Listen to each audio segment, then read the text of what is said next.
Nossa, 8 anos de idade, eu recém tinha saído de um abuso sexual, porque minha mãe me deu quando criança, eu vim da cidade de Ijuí, interior do Rio Grande do Sul.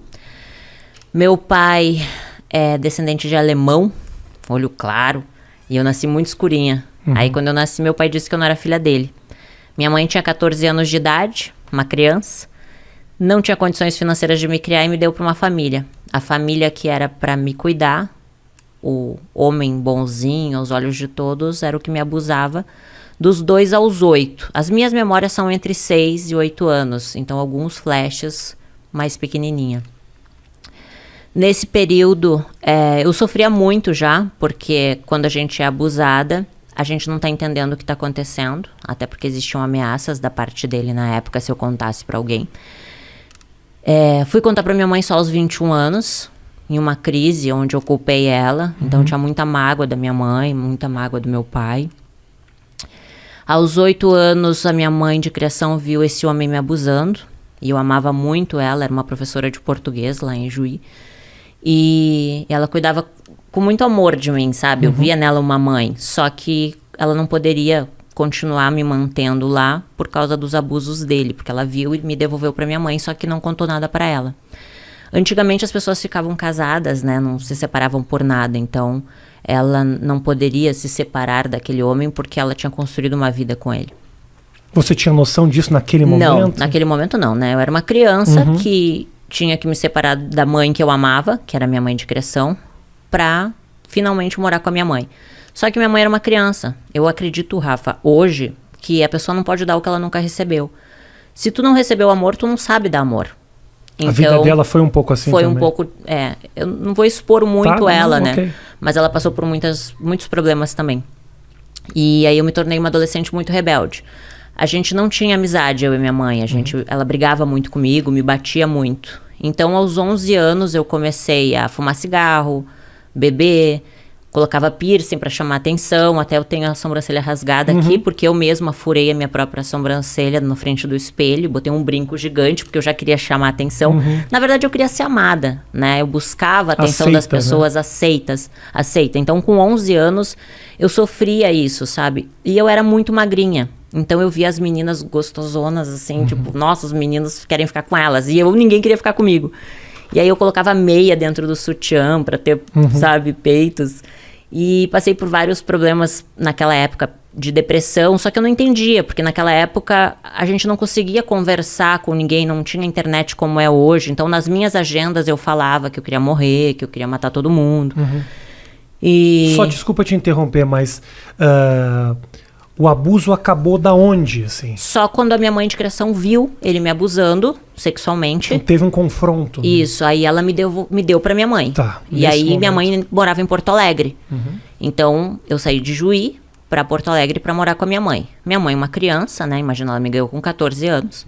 Minha mãe tinha que trabalhar muito, de manhã e de tarde, chegava muito de noite. Então a minha vida era comer miojo e salsicha.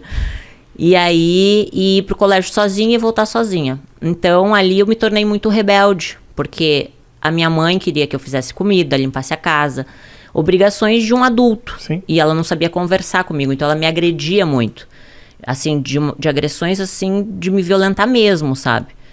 Com palavras também, palavras que me machucavam. Então, eu nutria muito ódio dentro de mim. Com 13 anos, eu comecei a fumar maconha.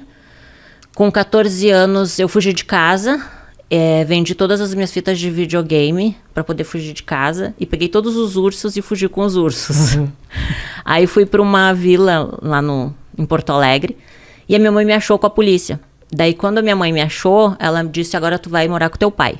E eu não conhecia direito meu pai. Mas foi bom, foi um período muito bom, meu pai é uma pessoa incrível. Aí eu consegui conhecer ele de verdade, né? E acabei... tendo minha primeira relação sexual com meu meio-irmão. Porque pra mim eu não conhecia ele. Ele era filho do meu pai, um menino bonito da minha idade.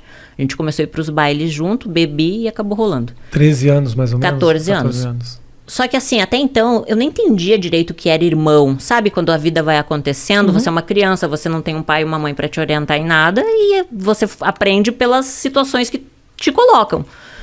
E nem valores, princípios, não existia um direcionamento. Nunca, tipo, alguém disse assim, olha, vai estudar, vai fazer uma faculdade, sabe? Não existiam esses valores.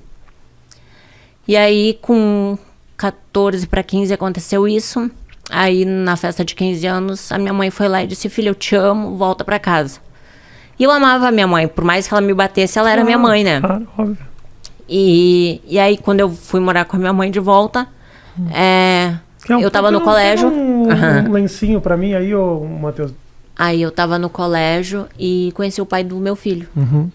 E aí na família dele eu vi a família que eu não tinha. Aquela estrutura familiar de churrasco final de semana, sabe? Os filhos debaixo da asa da mamãe. Minha sogra muito carinhosa comigo. Então eu me apaixonei pela família dele. E eu era uma criança, eu tinha 15 anos. Aí o meu ex-marido, na época, tinha 16, uma criança também. Sim.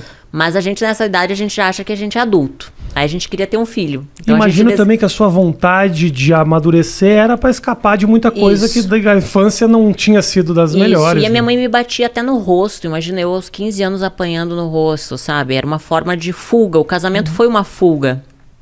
E aí eu me casei achando assim, bom, agora eu vou ter minha casa, vou ter minha família, né?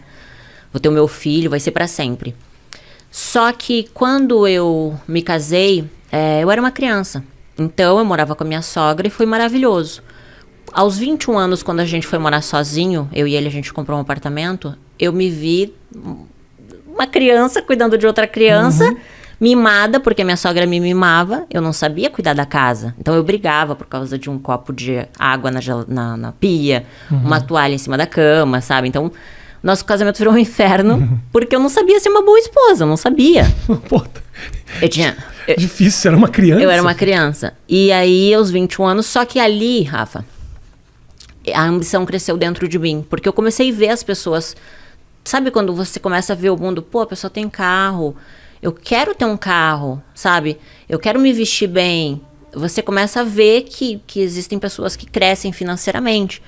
Então, eu era coordenadora de RH de uma empresa de marketing promocional em Porto Alegre. Eu comecei como demonstradora no supermercado. E como eu sempre fui muito comunicativa e feliz, assim, sabe? A empresa que eu trabalhava me contratou como recepcionista, depois auxiliar do RH e depois coordenação do RH, mesmo sem faculdade.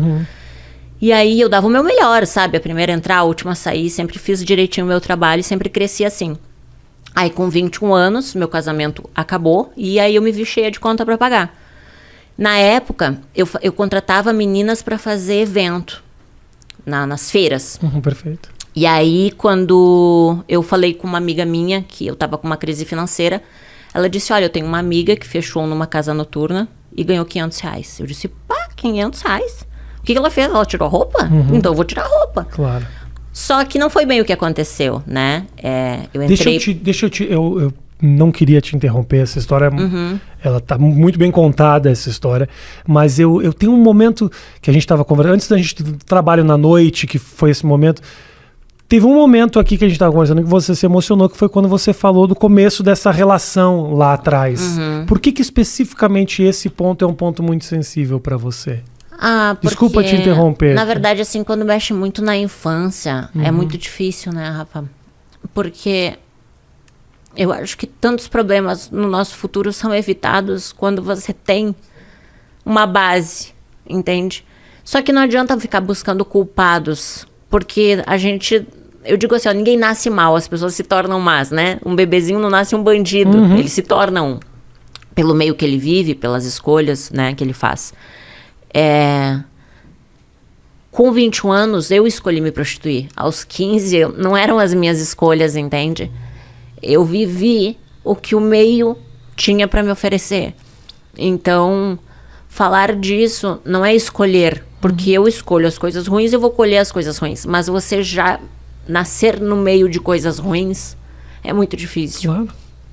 Então, falar disso é bem difícil, sabe?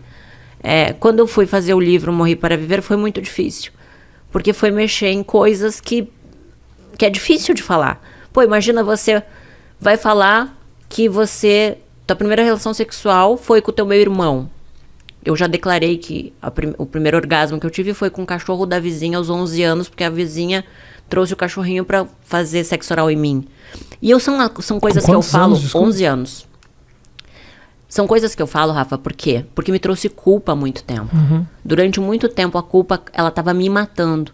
Falar sobre isso e ajudar as pessoas que ainda vivem esses traumas. Com certeza, entende? claro. Porque a sociedade, ela é uma sociedade que ela te cobra ser o melhor, ter o melhor, ser o mais inteligente, ter a melhor faculdade, né? Como se você fosse só valer algo se você tem aquilo que o mundo fala que você tem que ter. E, na verdade, eu sou uma pessoa que não sou nada no mundo, entende? Mas eu entendi que, às vezes, quando a gente fala sobre determinados assuntos, você ajuda a curar feridas. Quando você fala o que você sofreu, você tira um peso de dentro de você, você tira uma pedra que muitas vezes te leva à depressão.